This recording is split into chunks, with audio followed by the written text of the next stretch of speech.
ये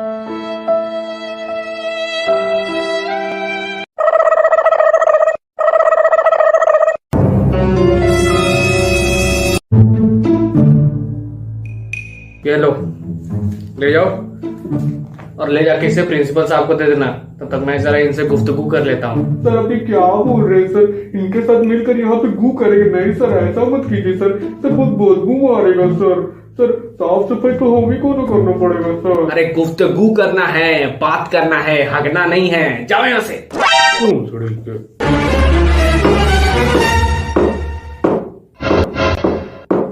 तुम दोनों के पेरेंट्स का कल रात से इंतजार कर रहा था मैं। हम भी आपका ही इंतजार कर रहे थे। आपने इतने जोर जोर से इसे स्केल मारा है, आपको पता है इसके पिछवाड़े की क्या हालत हो गई है? और नहीं तो क्या, मेरे बेटे का पिछवाड़ा तो इतना लाल हो गया है, हकता है तो लगता है गांठ से पान थूक रहा है। पता है, आप जैसे लोगों की यही प्रॉब्लम है। अपने बच्चे की गलती देखते नहीं और टीचर से लड़ने आ जाते हैं। टीचर से बात करने की तमीज नहीं है।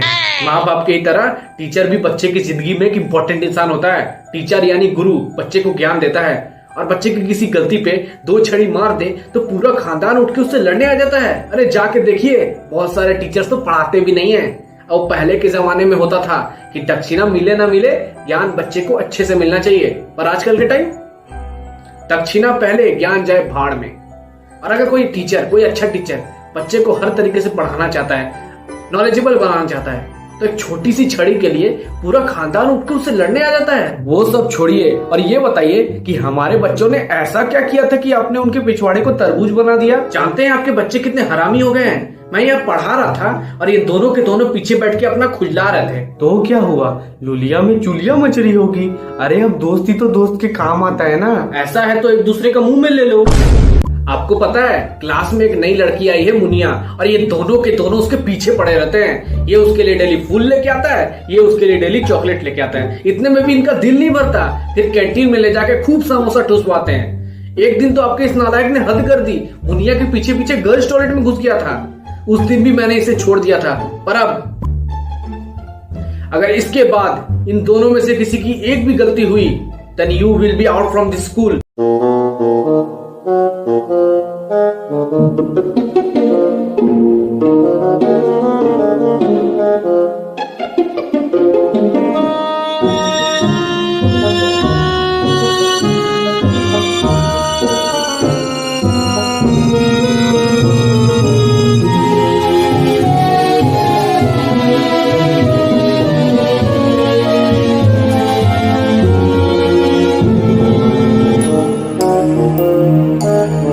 अरे यार, चौथी कक्षा से 12वीं में आ गए हैं, पर ये मुनिया तो थोड़ा भी भाव ही नहीं दे रही है। हाँ यार, उस दिन से आज तक बिना मिस किए हर दिन फूल, चॉकलेट, समोसे अर्पित किए हैं, पर ये तो कुछ रिस्पॉन्स नहीं दे रही है।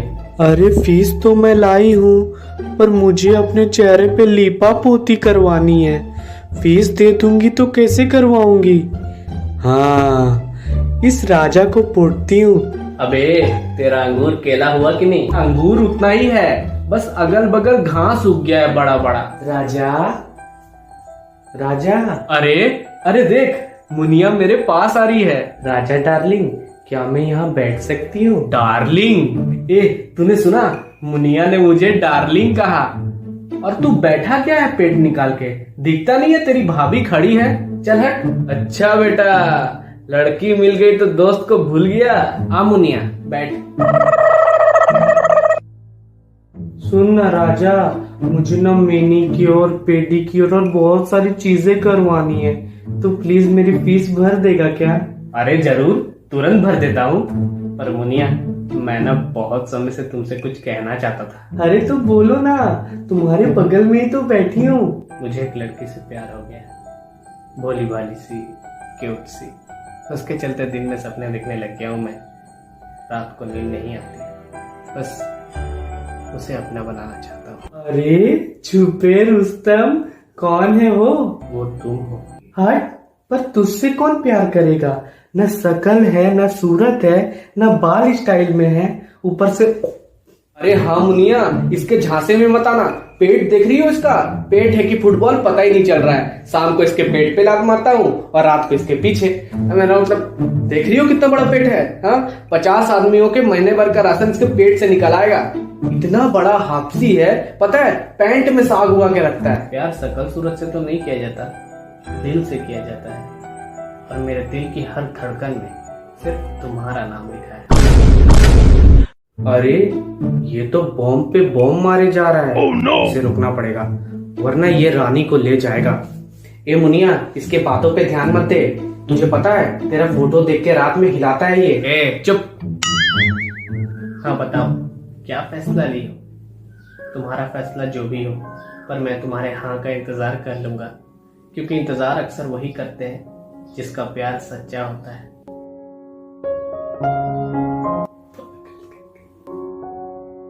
मैंने भी तो कितने सारे फूल अर्पित किए थे। मतलब मैं गधा हूं?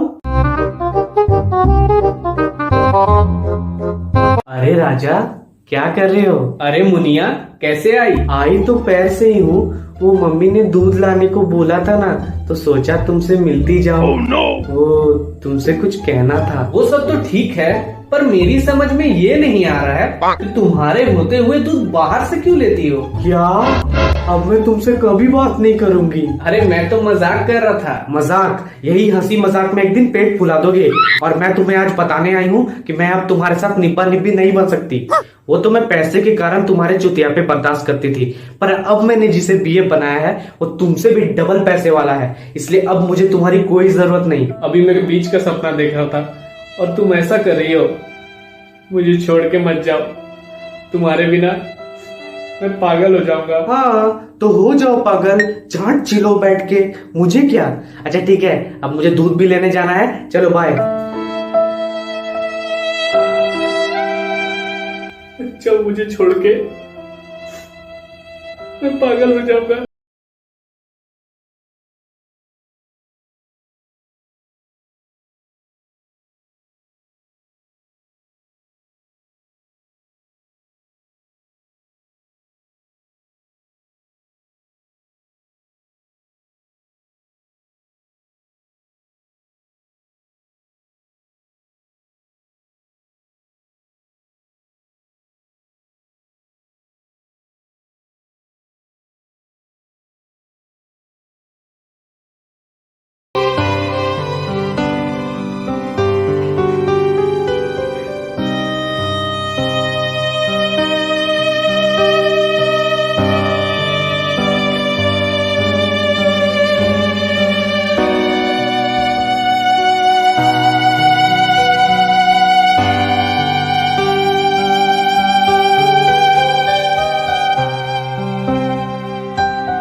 राजा, तू किसके लिए आंसू बहा रहा है? उसके लिए जो तेरी परवाह भी नहीं करती।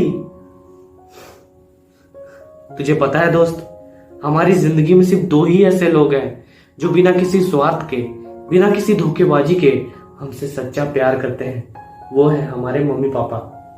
देख, आंसू तेरे निकल रहे हैं, पर दर्द उन्हें हो रहा है। कड़कू, कभी कभी इंसान न हारता है न बिखरता है, बस टूट जाता है, कभी कभी सपनों से और कभी अपनों से। अरे यार, इतना क्या सोच रहा है? जाके 2 बार मैथुन कर ले, सब भूल जाएगा। अगर केला छीलने से भूल सकता तो दिन में 10-10 बार छीलता। पर पागल है कितना ये दिल मेरा, जिसे पता है कि वो बेवफा है, फिर भी वो उसे दिल में रखता है। अरे मेरे दोस्त, लाड़ से पेचे लड़ाने वाले मेरे यार, जब तुझे पता है कि अब कुछ नहीं हो सकता तो आंख से मूत क्यों रहा है? तू सही कहता है, ये हार के रोने का टाइम नहीं। मैं अपनी इस हार को अपनी ताकत बनाकर पूरे सुमसुमपुर पर राज करूंगा। आज से तेरा नाम कड़कू नहीं, कड़कनाथ होगा। और मैं राजा साहब बनकर इस पूरे सुमसुमपुर पर राज करूंगा। आइडिया तो अच्छा है और मैं इसमें तुम्हारा पूरा साथ दूंगा, पर सुनना, जब तू राजा साहब बन जाएगा ना तो बदमाशों के पीछे में डंडा पेलने वाला काम मुझे देना। इसी तरह हमने सुमसुमपुर पर राज करने वाले हमारे इरादे को 10 बार नोनो हिलाकर अपना फैसला बनाया। आखिरी फैसला। और इसके लिए हमने बहुत मेहनत की, hand job, leg job, foot job, S job और भी कई तरह के जॉब करके पैसे इकट्ठा किए। और कड़कनाथ, उस बेचारे की तो जिंदगी ही नीलाम हो गई।